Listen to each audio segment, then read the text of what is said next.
Le président de la République, Alassane Ouattara, était vendredi à l'ambassade de Côte d'Ivoire à Washington. Le chef de l'État ivoirien a été accueilli par ses compatriotes et des personnalités étrangères. Le reportage de notre envoyé spécial aux États-Unis, Abiba Dambélé, dans un récit de Awa Touré. Le président de la République s'est rendu le vendredi 23 septembre à Washington. Il a été reçu par l'ambassadeur Daouda Diabaté et une forte communauté ivoirienne résidant à Washington, des diplomates et des amis de la Côte d'Ivoire. Le président Alassane Ouattara s'est dit heureux de se retrouver à la chancellerie 17 ans après son dernier passage. Il a évoqué la crise post-électorale et son séjour au Golf Hotel avant de remercier tous ceux qui l'ont soutenu. Il a salué la mobilisation exceptionnelle et la vitalité de la diaspora ivoirienne à Washington.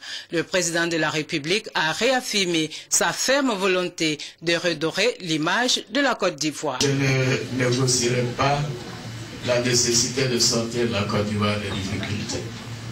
Et que cela plaise ou pas, je ferai en sorte que nous redevenions fiers de notre pays. Que nous soyons à nouveau fiers de montrer notre passeport ivoirien quand nous passons l'Ivoire.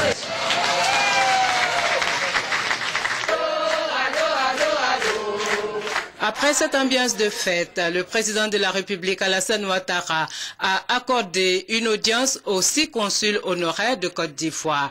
Il s'agit de Mme Marlène Denissi, consul honoraire au Texas, M.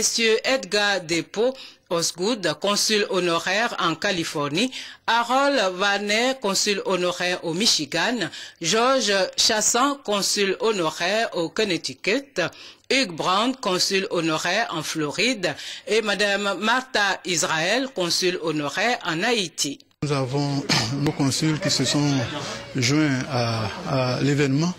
L'événement, c'est la visite du président à Washington et ils sont venus lui réaffirmer leur disponibilité à accompagner notre pays, la Côte d'Ivoire, dans ses efforts de sortie de crise et de pacification. Le président de la République a pris congé de ses hôtes pour une série d'audiences et d'interviews avec la presse américaine.